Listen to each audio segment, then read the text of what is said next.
ስትቆም በህማመ ልብ ቁም። ህማመ ልብ ማለት ኃጢአትህን እያሰብክ ቁም ማለት። በዚህ ጊዜ ይሄን ሰራው፣ በዚህን ጊዜ ይሄን በደልኩ፣ በዚህን ጊዜ ይሄን በደልኩ እያልክ ቁም። አንድም ብለው ደግሞ እንኳንስ ከዚህ ቅጽሩ ውስጥ መቆም የማይገባኝ ሰው ነኝ እያልክ ቁም። ቅጽሩ ውስጥ ራሱ እዚህ ከአጥሩ ውስጥ መግባት የማይገባኝ ሰው ነኝ እያልክ ቁም ነው። በቸርነትህ አስገባኝ እንጂ እያሉ መቆም ይገባል። ኃጢአትን ከልጅነት እስከ እውቀት የሰሩትን ኃጢአት እየዘረዘሩ በዚህ ጊዜ ይሄን አደረኩ፣ በዚህን ጊዜ ይሄን አደረኩ፣ በዚህ ጊዜ ይሄን አደረኩ፣ ግን እዚህ መቆም የማይገባኝ ሰው ነኝ እያልክ ቁም። ቤተ ክርስቲያን ውስጥ ደግሞ ርስት ደግሞ አታብጁ፣ ጥሩ አይደለም። ወታቻል ይሄ የኔ መቆሚያ ነው ባለው ቤተ ክርስቲያን የእግዚአብሔር ሰው ሁሉ መቆሚያ ናት። አንዳንድ ሰው በቃ አሁን ታውት ተሻምቶ አንዳንዱ ሰው መኝታ ይደረድላ በሜትር ራሱ በህማማት ይቼኔና እንዳደርስ እንግዲህ ብሎ ይዣታለሁ እሑድ ማታ ነው ያስኳት። እንደዚያ የሚባል ነገር የለም። እግዚአብሔር ለፈቀደ እንጂ በብልጣብልጥነት ስለሮጥን ይዘነው የምንመጣው በረከት የለም።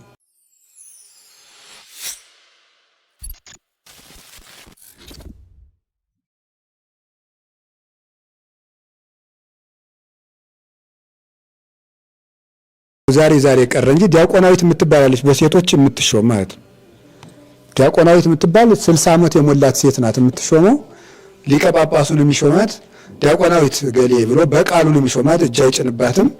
እሷ ትሾምና ስራዋ ሴቶቹ በቅዳሴ ጊዜ እንዳያወጉ፣ በማዕረጋቸው እንዲቆሙ፣ ቅዳሴ አቋርጠው እንዳይወጡ፣ ቅዳሴ አቋርጠው እንዳይገቡ ስርዓት የምታዝዝ ሌላም ስራ አላት። ዲያቆናዊት ትባላለች፣ ትሾማለች እሷ ወይ እሷ ትሾም። ባልቴት ማለት ክብርት ባልቴት በሕይወቷ የተመሰከረላት ከአንድ ባል በላይ ያላገባች ጥሩ ባልቴት ስጋው ደግሞ የምትቀበል እሷ ይሄ ሹመት ይሰጣታል።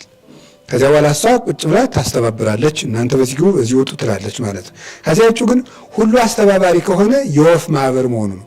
ሁሉ ያወራል፣ ከዚያ በኋላ ስርዓት ይበላሻል። ስለዚህ ላስተካክል ብላችሁ ወደ ጎኝ ወደ ግራ አትበሉ። ቤተ ክርስቲያን ውስጥ ደግሞ ርስት ደግሞ አታብጁ፣ ጥሩ አይደለም። ወታቻል ይሄ የኔ መቆሚያ ነው ባለው ቤተ ክርስቲያን የእግዚአብሔር ሰው ሁሉ መቆሚያ ናት። አንዳንድ ሰው በቃ አሁን ታውት ተሻምቶ አንዳንዱ ሰው መኝታ ይደረድላ በሜትር ራሱ በህማማት ይቼኔና እንዳደርስ እንግዲህ ብሎ ይዣታለሁ እሑድ ማታ ነው ያስኳት። እንደዚያ የሚባል ነገር የለም። ይኸው ቅድም ያልኳችሁ እኮ ነገር ነው። አሁን መንፈሳዊ በረከት በብልጣብልጥነት ይገኛል አይገኝም። ብልጣብልጥነት እንደዚህ አሁን ጸበል ልንቀበል ተሰልፈን መጀመሪያ እኛ ተሰልፈን ዋናውን ጸበል እኛ ልንወስደው ወይም ደግሞ ሲጀመር እንደውም አሁን ጓደኛችን ጋር ለጸበል ተሰልፈን እለፍ አንተ ጠጣው ብለን ብናሳልፈውና ያ ሰው ቢጠጣው እኛ ሳንጠጣ ብንቀር በፍቅር እንፈወሳለን፣ በፍቅር ብቻ። ስለዚህ ቤተ ክርስቲያን አኮ ለዘሮጸ ወኢ ለዘበደረ አላ ለዘሐረዮ እግዚአብሔር፣ ለሮጠ ለቀደመ ለተሽቀዳደም አይደለም፣ እግዚአብሔር ለመረጠው ነው እንጂ ብሏል ቅዱስ ጳውሎስ። እግዚአብሔር ለፈቀደ እንጂ በብልጣብልጥነት ስለሮጥን ይዘነው የምንመጣው በረከት የለም። ስለዚህ መጀመሪያ ማድረግ ያለብን በጽሙና በጸጥታ ብለን ቁጭ መሆንና ሁላችን ስርዓት አስከባሪ አለመሆን። ሌላኛው ቤተ ክርስቲያን ቁሙ ሰናይ መልካም አቋቋም ቁሙ ያለ ምንድን ነው? በህማመ ልብ ይላሉ ሰለስቱ ምዕት ሃይማኖታዊ ምዕራፍ ላይ ቅድም የሰጠኋችሁ ላይ በህማመ ልብ ስትቆም በህማመ ልብ ቁም። ህማመ ልብ ማለት ኃጢአትህን እያሰብክ ቁም ማለት ነው። ኃጢአትህን እያሰብክ ቁም። ሰው በእግዚአብሔር ፊት ሲቆም እግዚአብሔርን ዳኛ፣ ካህኑን መልእክተኛ፣ ራሱን ኃጢአተኛ አድርጎ ነው የሚቆመው። ስለዚህ ራሱን የሚከስበት ሰዓት ነው እንጂ ሰውን የሚከስበት ሰዓት አይደለም። ስለዚህ እግዚአብሔርን ኃጢአትን ያሰቡ መቆም። እንዲያውም ምን እያለ ይቆም ነው የሚለው አንድምታችን በዚህ ጊዜ ይሄን ሰራው፣ በዚህን ጊዜ ይሄን በደልኩ፣ በዚህን ጊዜ ይሄን በደልኩ እያልክ ቁም። አንድም ብለው ደግሞ እንኳንስ ከዚህ ቅጽሩ ውስጥ መቆም የማይገባኝ ሰው ነኝ እያልክ ቁም። ቅጽሩ ውስጥ ራሱ እዚህ ከአጥሩ ውስጥ መግባት የማይገባኝ ሰው ነኝ እያልክ ቁም ነው። በቸርነትህ አስገባኝ እንጂ እያሉ መቆም ይገባል። ኃጢአትን ከልጅነት እስከ እውቀት የሰሩትን ኃጢአት እየዘረዘሩ በዚህ ጊዜ ይህን አደረኩ፣ በዚህ ጊዜ ይህን አደረኩ፣ በዚህ ጊዜ ይህን አደረኩ፣ ግን እዚህ መቆም የማይገባኝ ሰው ነኝ እያልክ ቁም። አንድም ብሎ ደግሞ በሕማመ ልብ የሚለውን የክርስቶስን መከራ እያሰብክ ቁም። ቅዳሴ ውስጥ ሲቆም ሰው መቆም ያለበት የክርስቶስን መከራውን እያሰበ መቆም አለበት። መከራውን መተረክ ነው በህሊና ውስጥ ማለት ነው።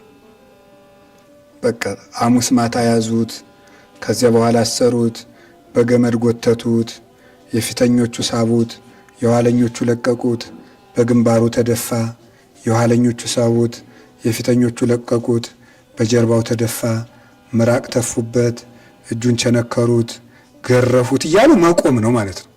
ቅዳሴው ሲቆም እነዚህን በህሊና ውስጥ ማመላለስ ማለት ነው። እነዚህን በህሊና ውስጥ እያመላለሱ መቆም። ምክንያቱም በክርስቶስ ፊት ቁመን ማን ነው ልናስብ የሚገባን? ክርስቶስን ነው። በሱ ፊት ስለቆም የምናስበውም እሱን ነው። ስለዚህ የመጀመሪያው የጌታችን የኢየሱስ ክርስቶስን ሕማሙን መከራውን እያሰቡ መቆም። ወበለብዎ በልቡና በማስተዋል ቁም ይላል። በማስተዋል ቁም። በማስተዋል ቁም ማለት ህብስቱ ወደ አምላክ ስጋ ወይኑ ወደ አምላክ ደም እንደሚለወጥ አምነህ ቁም ነው። ወበለብዎ ማለት እሱ ነው። ህብስቱ ወደ አምላክ ስጋ ወይኑ ወደ አምላክ ደም እንደሚለወጥ በምስጢር መቆም ነው። ይሄ ባንክሮ ማለት ነው። ወይ ግሩም ያንተ ምስጢር! ህብስቱን ለውጠህ ያንተ ስጋ ታደርገዋለህ፣ ወይኑን ለውጠህ ያንተ ደም ታደርገዋለህ። ምን ላንተ ይሄ ምን ይሳናሃል?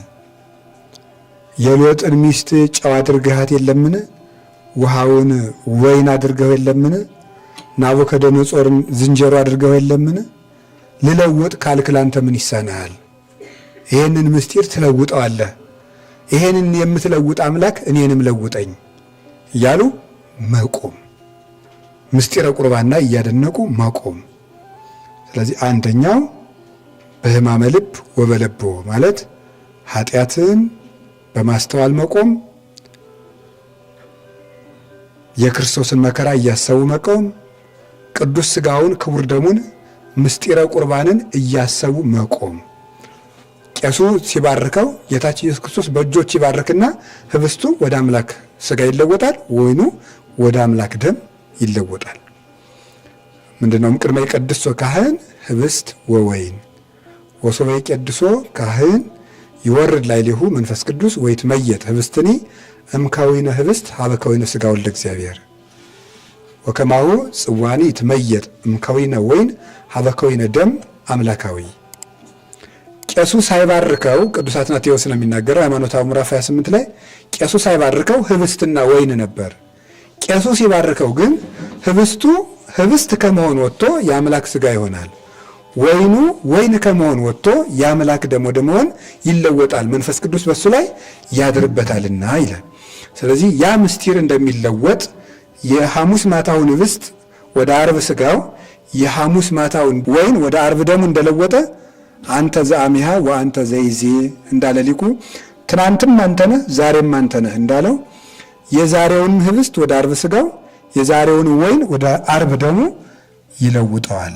በዚህ መለወጥ እኛም እንደምንለወጥ አምነን መቆም ሰናየ ቁሙ ያሰኛል ማለት ነው። ሌላኛው በቅዳሴ ጊዜ ስንቆም እየፈራን መቆም ነው። ቁሙ በፍርሃተ እግዚአብሔር ይላል ቅዱስ ባስልዮስ። እግዚአብሔርን በመፍራት ቁሙ፣ እግዚአብሔርን በመፍራት ቁሙ፣ ባላወቅኩት ኃጢአት አትቅሰፈኝ እያሉ መቆም ነው ይላል አንድምታችን። እግዚአብሔርን በመፍራት መቆም ማለት ባላወቅኩት ኃጢአት አትቅሰፈኝ፣ በድፍረቴም አትቅሰፈኝ እያሉ መቆም። ከንጉሥ ፊት የቆመ በሰላም ያሰናብተኝ ይፈርድብኝ እያለ እንደሚቆም አትፍረድብኝ፣ በቁጣህ አትቅሰፈኝ፣ በመዓትህ አትፍረድብኝ፣ ከርስት አትንቀለኝ፣ ከማኅበር አትለየኝ እያሉ መቆም ይገባል። በዚያ ረቂቃን መላእክት ስላሉ ከመላእክት አንዱ እንዳይቀስፈን እየፈራና ቤተ ክርስቲያን ውስጥ በእውነቱ አይቀለድም። ሁሉ መላእክት ከበው ነው ያሉ። እግዚአብሔር ያያል፣ የእግዚአብሔርን ቤት የሚጠብቁ መላእክት በዚህ አሉና አይደል የሚለው ዲያቆኑ? መላእክት በዚህ አሉ። ስለዚህ ቅዱሳን መላእክት ቅዳሴ ውስጥ አሉ። እሱ ነው። አምስተኛው ቤተ ክርስቲያን ውስጥ ስንቆም በፍርሃት መቆም ብያቸዋለሁ። እግርን መጠበቅ ነው። መጽሐፈ መክብብ ምዕራፍ 5 ቁጥር 1 ላይ ሶበት ሐውር ውስተ ቤተ እግዚአብሔር ዕቀብ እገሪከ ወቅረብ ለሰሚያ ትምህርቶሙ ለጠቢባን፣ ወደ ቤተ እግዚአብሔር ስትሄድ እግርህን ጠብቅ ይላል። እግርህን ጠብቅ ማለት ያለ ምርኩዝ መቆም፣ አለመቀመጥ፣ እግርን አለማፋተል፣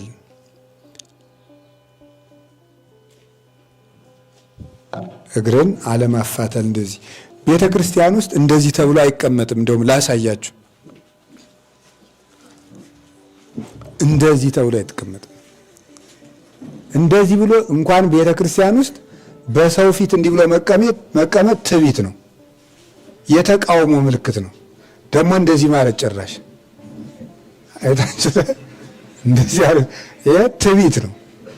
እንደዚህ ተብሎ ቤተክርስቲያን ውስጥ አይቀም። ቁጭ ብንል እንኳን እንደዚህ ተብሎ ነው። ያላዩ ልጅ ይባላል። እግርን አሻርቦ መቀመጥ እንደዚህ አድርጎ መቀመጥ ትዕቢት። በሰው ፊት ራሱ እንደዚህ አይደረግም። ይሄ የአሳዳጊ የበደለው ነው የሚባል እንደ አቀማመጥ ሁሉ መማር አለባችሁ ማለት ነው። እንደዚህ ብሎ መቀመጥ ራሱ ሰው ማለት ስናወጋ ነውር ነው። እንደዚህም አይባልም ራሱ እንደዚህ ተብላውን በሰው ፊት አይቅትም። የመጨረሻ ትዕቢት ነው። አይደረግም እንደዚህ የሚቀመጥ እንዲህ ተብሎ ነው። ቤተ ክርስቲያን ውስጥ በፍጹም አይደረግም። እንደዚህ እግርን እንደዚህ ሁላ ማድረግ እንደዚህ አይታችሁታል። ማሻረብ እግርን ማሻረብ በቃ እንደዚህ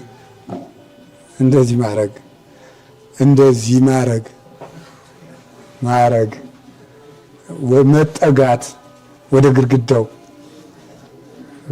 ጠጋ ማለት መቋሚያ መያዝ አይገብ። ቀጥ ብለህ በንጉሥ ክርስቶስ ፊት ቆም ነው። ቅዱስ ጳውሎስ በንጉሥ ክርስቶስ የፍርድ ወንበር ፊት እንቆም ዘንድ አለንና ብሎ የለ ጌታዬ በኋላ በመጣህ ጊዜ በእግርህ አታቁመኝ፣ በፊትህ ስላቆምከኝ አመሰግንሃለሁ ብሎ ቀጥ ብሎ መቆም ነው። እንዲያውም አሁን የህንድ ኦርቶዶክስ ተዋሕዶ ቤተክርስቲያን ፈጽሞ ቤተክርስቲያን ቀራንዮ ናት ብለው ስለሚያስቡ ምን እንደሚሉ ታውቃላችሁ? ክርስቶስ ቀራንዮ መቼ አረፈና ብለው ጨርሰው አይቀመጡም። ወንበርም የለም ቤተክርስቲያን ውስጥ፣ ወንበርም አይገባም። ምንጣፉ ራሱ የማይመች ነው። ክርስቶስ በዚህ ዓለም ሳይመቸው ነው የኖረ ብለው ማለት ነው። ቤተክርስቲያን ውስጥ የሚመች ምንጣፍም አያነጥፉም። እነሱ ቀጥ ብለው ቁመው ያስቀድሳሉ። መቀመጥ የሚችሉት መቼ ነው? ቄሱ ወንጌል ከተነበበ በኋላ ቄሱ ወንጌል ያስተምራል። ወንጌል ሲያስተምር ይቀመጣሉ።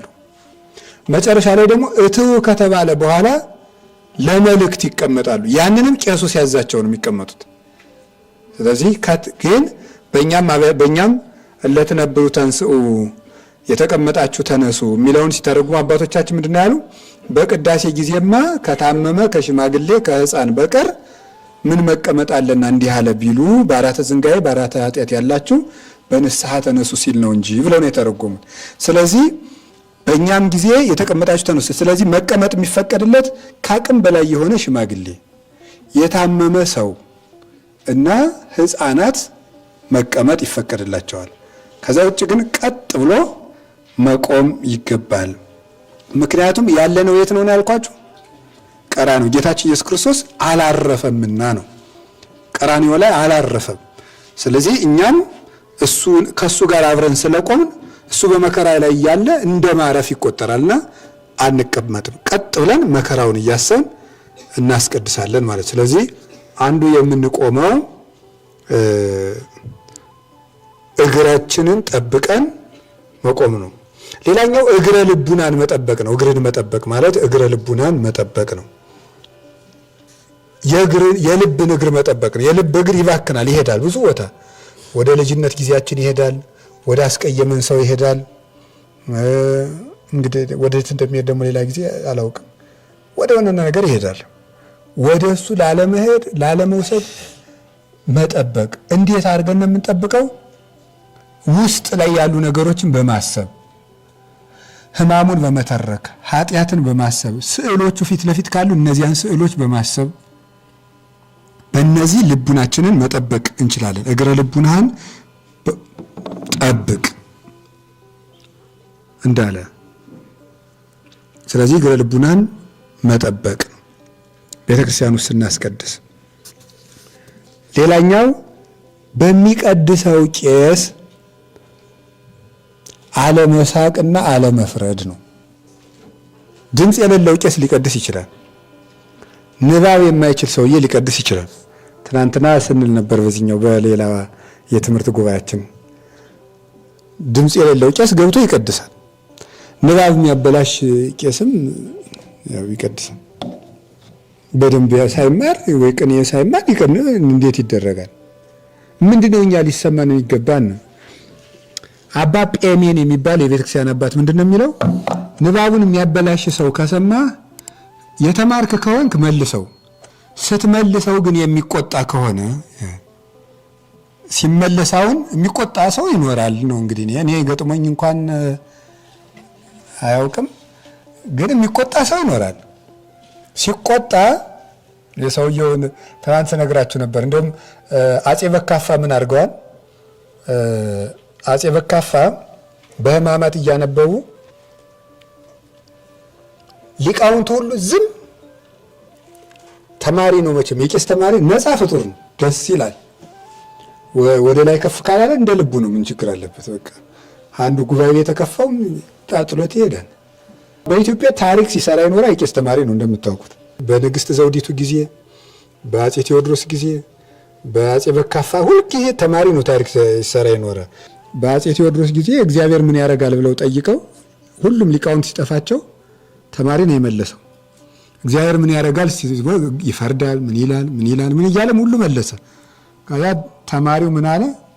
እግዚአብሔር ምን ያደርጋል ብለው ሲጠይቁ አይ ጥያቄ እኔ ያለ እሺ መልስ ሲሉት አይ እንግዲህ እንደ ሕጉ ጠያቂ ከታች ነው የሚሆን፣ ተጠያቂ ደግሞ ከወንበር ነው የሚቀመጥና ሰው ይውረዱና እኔ ወንበር ተቀምጬ ጠይቁኝ አላቸው።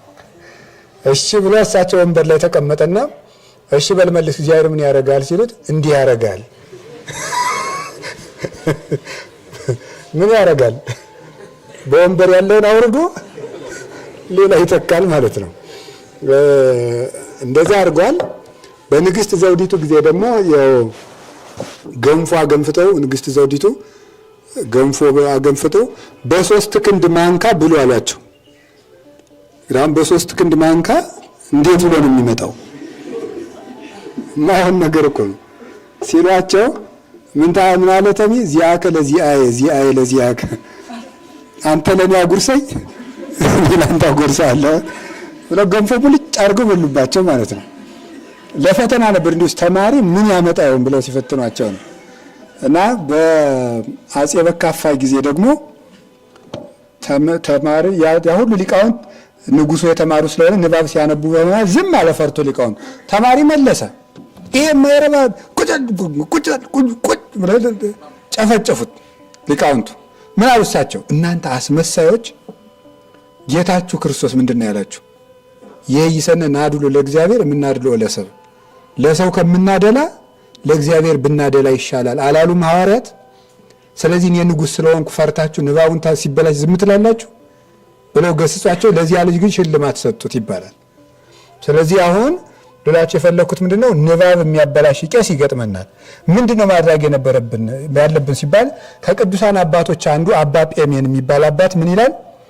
ቤተክርስቲያኑና ንባብ የሚያበላሽ ሰው ካለ ስትመልሰው የሚቆጣ ከሆነ አንተ በልብህ እየመለስክ ዝም በል፣ እሱ ጋር አትጣላ።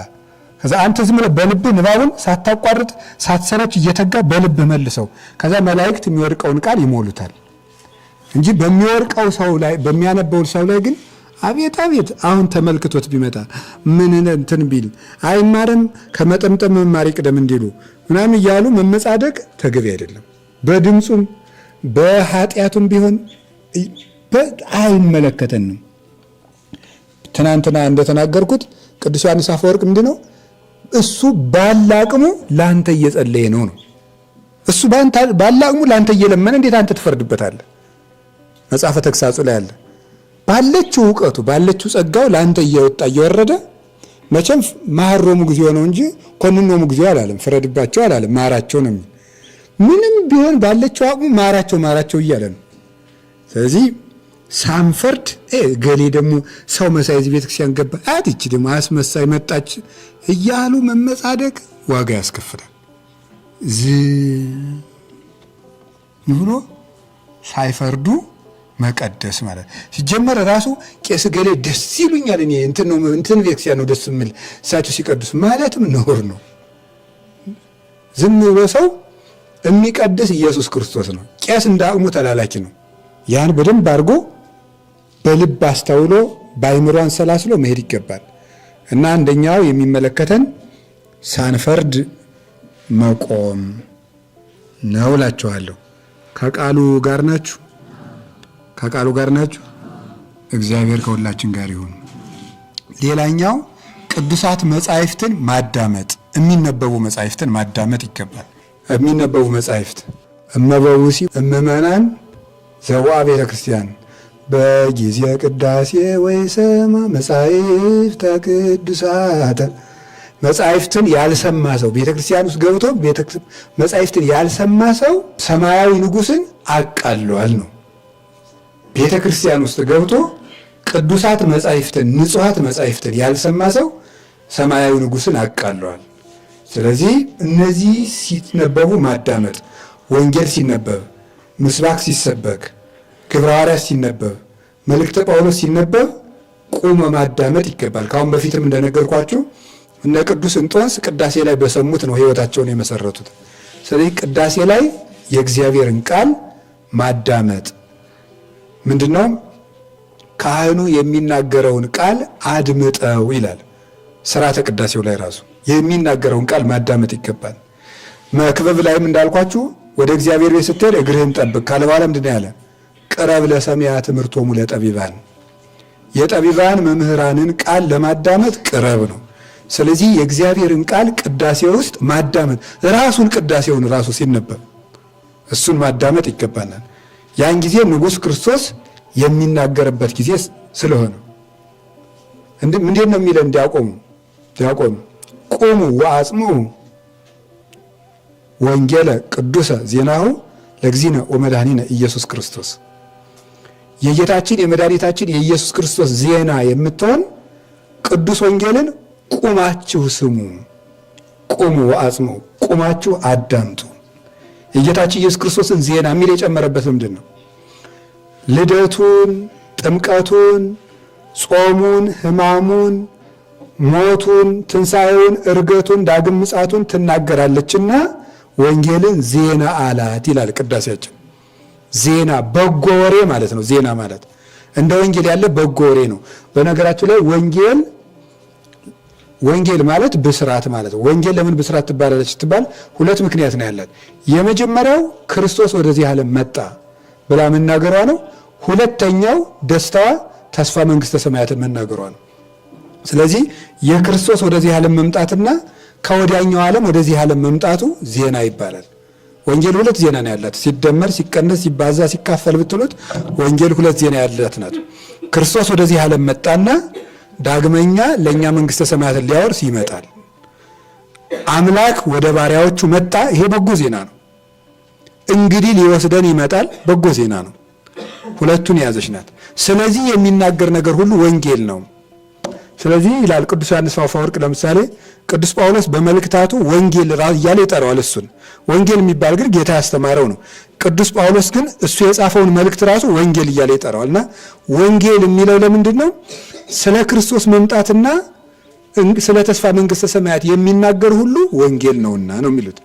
ስለዚህ ወንጌል በጎ የንጉሥ ክርስቶስ ዜና ስለሆነች ቁጭ ብሎ የሚነበበውን ወንጌል ማዳመጥ፣ ቁሞ የሚነበበውን ነገር ማዳመጥ ነው። አንዱ ሰናይ ቁም ማለት መልካም አቋቋም ማለት ቁሞ የእግዚአብሔርን ቃል ማዳመጥ ነው። ወንጌል እንደ ጸሎት አይነበብም። ረጋ ተብሎ ሰው እንዲሰማው ተደርጎ ነው። በዚያውም ለቄሶቹ እንኳን አሁን ለምሳሌ ይኸው ቀዳሚው ቃል ውእቱ እግዚአብሔር ውእቱ ቃል ወዝንቶ ቀዳሚው ቁም እግዚአብሔር ውእቱ ውእቱ ኩሉ ዘምሳሌ ዘኮነ ምንድነው ዘማይ አሎ ዘኮነ ምንድነው ዘኮነ ዘኮነ ምንድነው ወጥቶ ወጥቶ ብራንዶ ግሮሪያ አይባልም። አሁን እንደዚህ ማለት ነው የሚነበብ ቀዳሚው ቃል ውእቱ እየተባለ ነው።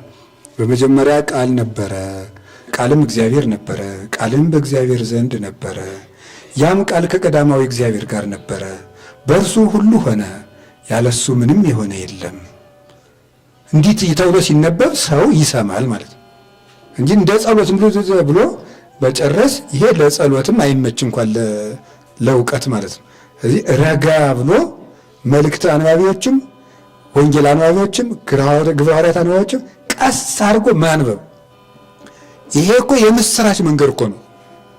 የምስራች እኮ ለእነዚያ ነፍሳት እየተነገራቸው ነው እና ያን ማዳመጥ ይገባል እላችኋለሁ። ከቃሉ ጋር ናችሁ ይሆን?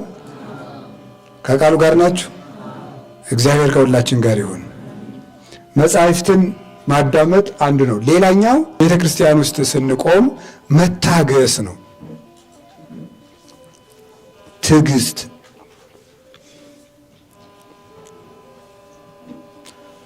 ወኢተአገሰ እስከ ይፈጽሙ ጸሎተ ወቅዳሴ ያለው ማለት ነው።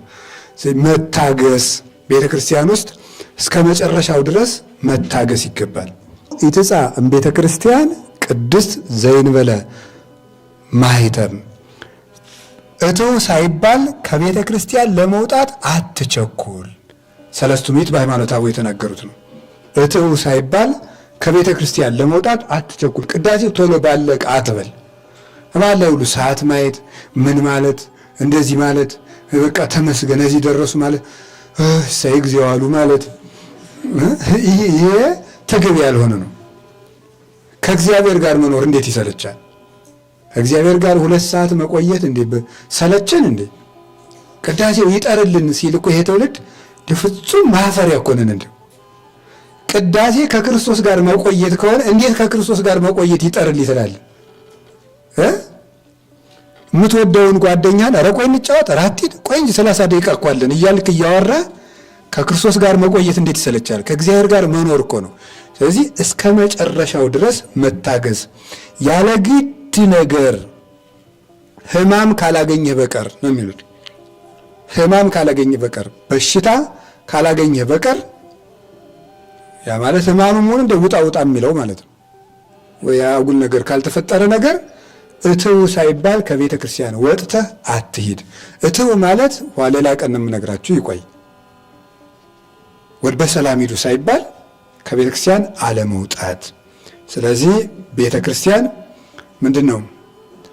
ወአስተቀረ ቁመተ ይገርማል እኮ ቅድመ ንጉሥ ሰማያዊ ንጉሠ ሥጋ ወመንፈስ ከመ ዝመሃሩነ ሐዋርያት ባብጥሊሶሙ ምንድነው? ወአስተቀረ ቁመተ ቅድመ ንጉሥ ሰማያዊ ንጉሠ ሥጋ ወመንፈስ ነፍስን ሥጋን ፈጥሮ በሚገዛ በኢየሱስ ክርስቶስ ፊት መቆምን አቃሏልና ይላል። እንዴት በኢየሱስ ክርስቶስ ፊት መቆም ይሰለቸዋል ሰው? የነፍስና የመንፈስ ሥጋ በሆነ በኢየሱስ ክርስቶስ ፊት መቆም አቃሏልና ይሄ ሰው ከቤተ ክርስቲያን ይለያል። ሐዋርያት በሲኖዶሳቸው ያስተማሩን ይሄንን ነው ተብሎ ነው ቤተ ክርስቲያን ሲገባ የተገባውና ትዕግስት ሊኖረን ይገባል። ቅዳሴው ረዘመ፣ ቸኮላ፣ ቅዳሴው ረዘመ፣ ምንን ትሳለ፣ ይሄ ይጠር፣ ይሄ አጭራጭሯን ቅዳሴ መምረጥ። ቅዳሴ 14 ቅዳሴ አለ። ከ14ቱ ቅዳሴ ረጅም ቅዳሴ አለ፣ አጭር ቅዳሴ አለ። አጭሩን ቅዳሴ እንዲቀደስልን መፈልግ፣ ባጠረ ቀን መደሰት ፍጹም ከእግዚአብሔር ጋር መቆየትን እንደ መሰልቸት ይቆጠራል ስላችሁ ነው። የመጨረሻው ለዛሬ የሚሆነን የመጨረሻ የሚሆነን በተስፋ መቆም ነው። በተስፋ መቆም ማለት ሁላችንም የየራሳችንን ታሪክ ይዘን የገባ ነው። ቤተክርስቲያን ውስጥ የየራሳችንን ታሪክ ሁለት ነገር ነው ይዘን የገባ ነው። አንደኛ ቀድሞ የሰራ ነው የከፋ ኃጢአት አለ። ሁለተኛ በቅርብ የሰራ ነው የከፋ ኃጢአት አለ። ያንን ይዞ ቤተክርስቲያን የገባ ሰው በቃ እኔ እዚህ መቆሜ ከንቱ ነው አለ ማለት ነው። እኔ እዚህ መቆሜ ከንቱ ነው እና ያ መጀመሪያ የተነገረልን አዋጅ ነው። ኢይበል ፈላሲ ዘገብ አኀበ እግዚአብሔር ይፈልጠኒኑ እምሕዝቡ። ከኃጢአት ፈልሶ የመጣ ሰው ቢኖር እግዚአብሔር ከወገኖቹ ይለየኝ ይሆን አይበል ነው። የቃሉ ባለቤት ነቢዩ ኢሳይያስ ነው። ማንም ሰው ከጣዖት ፈልሶ የመጣ ሰው ቢኖር ወደ እግዚአብሔር የመጣ ሰው ካለ እግዚአብሔር በቀድሞ ኃጢአቴ ከዚህ ሕዝብ ይለየኛል ብሎ አያስብም። ወይበል እስመ ይቡስ አነ እኔ ደረቅ እንጨት ነኝ አይበል ይላል ኢሳይያስ። ደረቅ እንጨት ነኝ አይበል ማለት እኔ ፍሬ ቢስ ነኝ፣ እዚህ ብቆምም ባስቀድስም ባላስቀድስም ትርጉም የለውም፣ በሕይወቴ ፍሬ የሌለኝ ሰው ነኝ አይበል ነው ዋናው ነገር ነው። ስለዚህ የእውቀት መካን፣ የኃጢአት መካን፣ የትውልድ መካን የሆነ ግፍ የደረሰበት ብዙ ነገር ሞክሮ ያልተሳካለት ሰው አለና ጸሎቱ ሁልጊዜ በጣም ብዙ ቀን አስቀድሶ ያልተሰማም ሰው ሊኖር ይችላል እና እኔ ምን አስቀደስኩ አላስቀደስኩ እግዚአብሔር ለእኔ አይመልስልኝ፣ እኔ እንደሆንኩ ፍሬ ቢስ ነኝ፣ ለእግዚአብሔር ደስ አላሰኝ፣ እኔ አስቀድሼ እግዚአብሔር በምን ይደሰታል ሊያስብለን ይችላል። ሰይጣን ሰዎችን አንዱ የሚጎዳቸው በምንድን ነው ይባላል?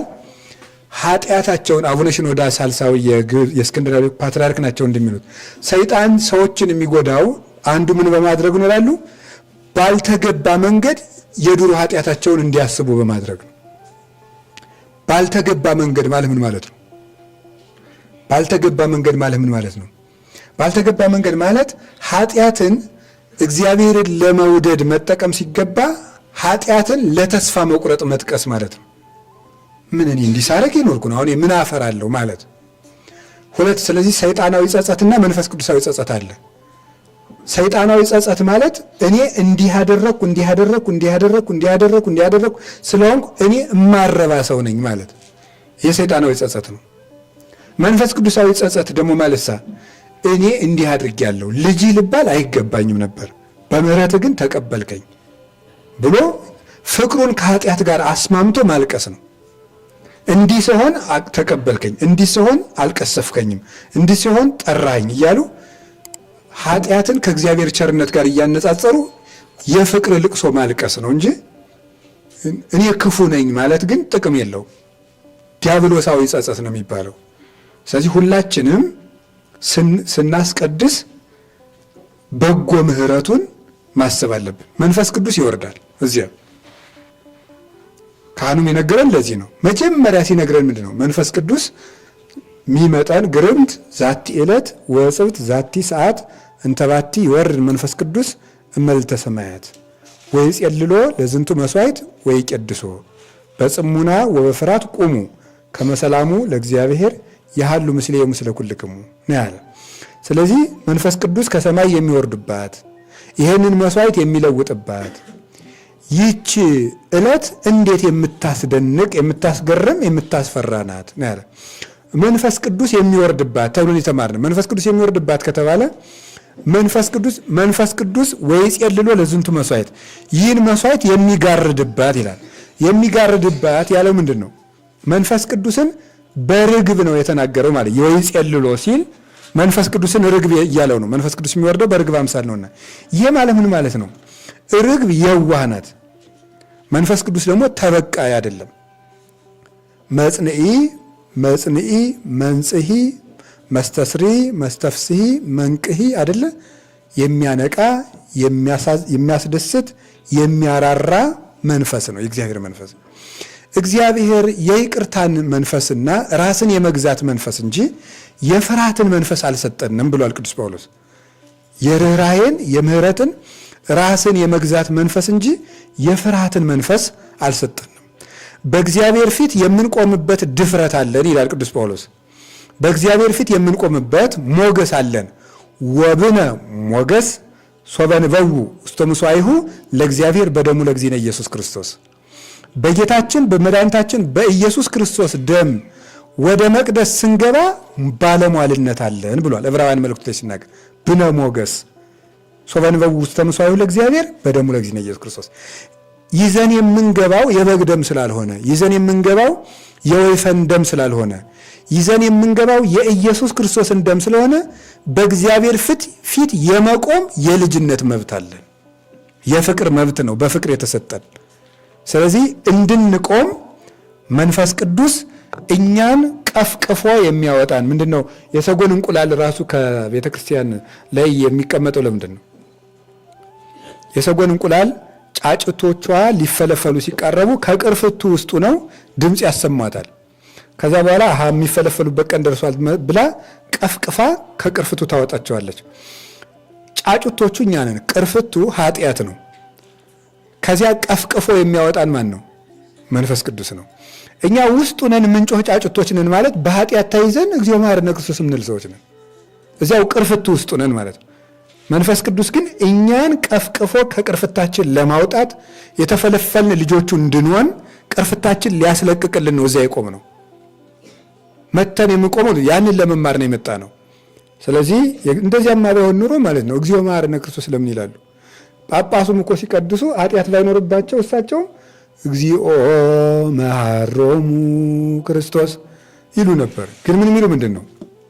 እግዚኦ መሐረነ ክርስቶስ ነው የሚሉት። ስለዚህ አንድ እሱ ነው። ሁለተኛ ስናስቀድስ ከቅዱሳን መላእክት ጋር ሁሉ ህብረት የምንፈጥርበት ጊዜ ነው።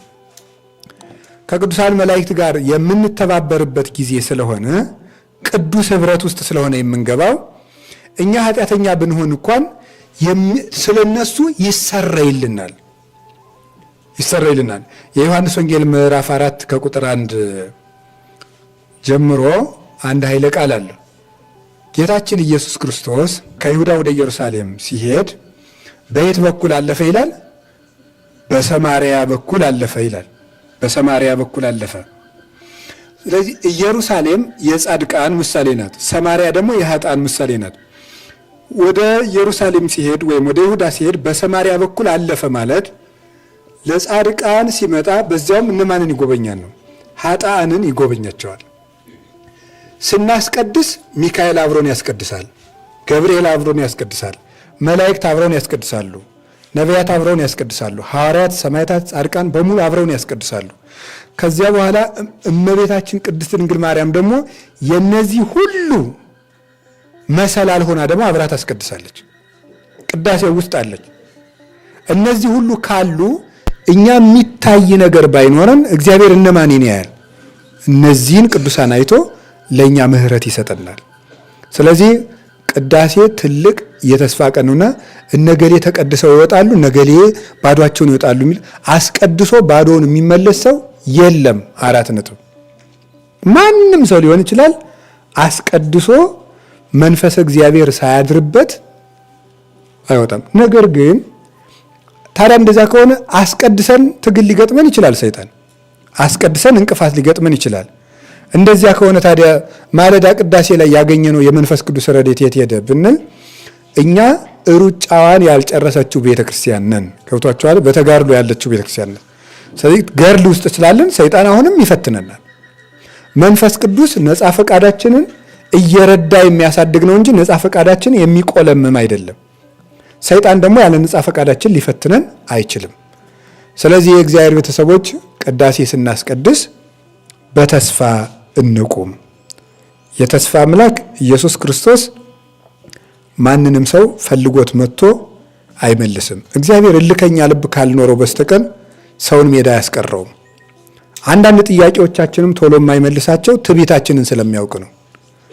በጠየቅን ቁጥር ከተመለሰልን ትዕቢታችን መጠን የለውም። ስለዚህ ደጅን እንድጸና ደግሞ እንደው አሁን ዛሬ አስቀድሼ እግዚአብሔር አንድ መልስ ቢመልስልኝ ደግሞ ሌላ ቀን ደግሞ ስፈልግ ነበር መሄድ።